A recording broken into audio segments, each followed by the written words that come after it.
Hi, it's Gary King again from Treasure Island and the gorgeous sunrise. So I just wanted to share a few thoughts with you about your physical health. Because if you've got everything else and you don't have your physical health, then you really don't have anything. So I've made a lot of really interesting discoveries in the last few years of my life, and one of them is you actually have two immune systems.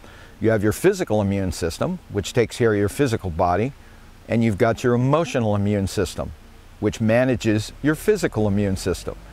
And your emotional immune system is controlled by your self-worth. So think about all those things. Do you really have control over your health? Yes, you do. You have control over your health.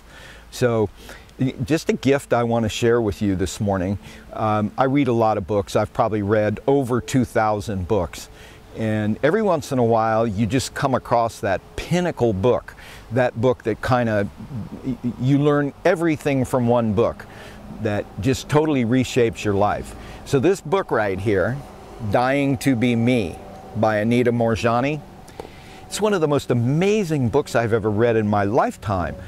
Not just about her life story and how she developed cancer and she was in a coma and then all of a sudden all the cancer was gone, but it's everything she talks about after that experience.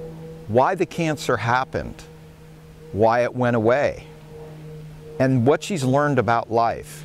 It's an amazing book.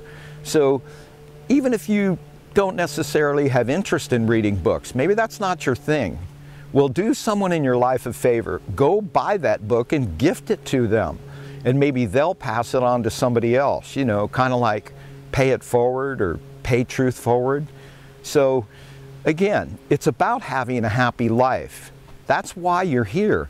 But actually, do you know what we've done? And when I say this, you'll probably realize it.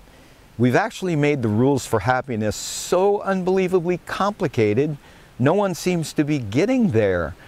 You know, I recently asked a question to a couple of audiences, and I just looked out into the audience and I saw people that I perceived were just not happy. So I asked them a question. Please raise your hand if at this point in your life right now you feel free. Well, two audiences, two different parts of the world, hundreds of people, only two people raised their hands that they felt free.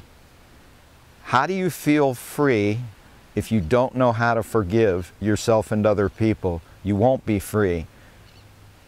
How are you going to be free if you tell lies? No matter how inconsequential you think they are, you will never be free.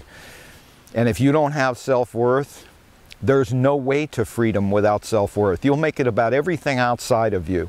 So here's my goal for you. Here's the outcome, happiness. Now I'm going to spend this chunk of my life traveling all over the world, teaching these things to children, not just teenagers, young children, in prisons. Think about prisons. The only reason people are in prison is because they have low self-worth. That's why they're there. I want to do men's retreats and women's retreats, not together, separate. So the sun's coming up. It's a gorgeous day. Gulf of Mexico in the background. Have an amazing day.